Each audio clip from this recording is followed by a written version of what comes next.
base sur un nombre magique. Il s'agit simplement d'un calcul fait à partir de l'octet significatif du masque.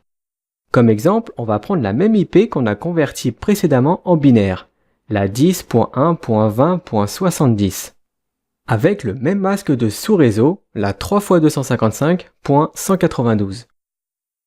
Ici, on voit que l'octet significatif, celui où la séparation a lieu, est 192, qui correspond au quatrième octet.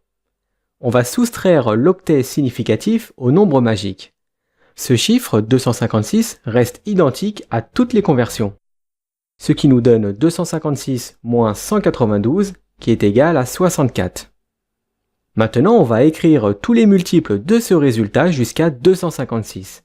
Les multiples de 64 sont 0, 64, 128, 192 et 256.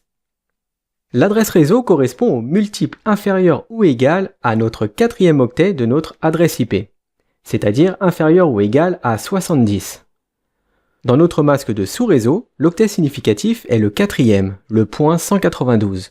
C'est pourquoi on se base sur le quatrième octet de notre adresse IP. Le premier multiple inférieur ou égal à 70 est 64. Notre adresse réseau est donc la 10.1.20.64. L'adresse de broadcast, qui correspond à la dernière adresse IP d'un réseau, sera le multiple suivant moins 1. Le multiple qui suit 64 est 128, auquel on enlève 1 pour trouver 127.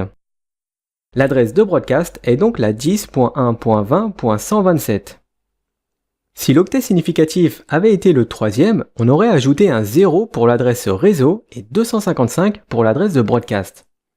Ça revient au binaire à passer tous les bits à 0 pour l'adresse réseau et tous les bits à 1 pour l'adresse de broadcast. Vous l'avez vu, aucune conversion binaire n'a été nécessaire. On va prendre un dernier exemple. La même IP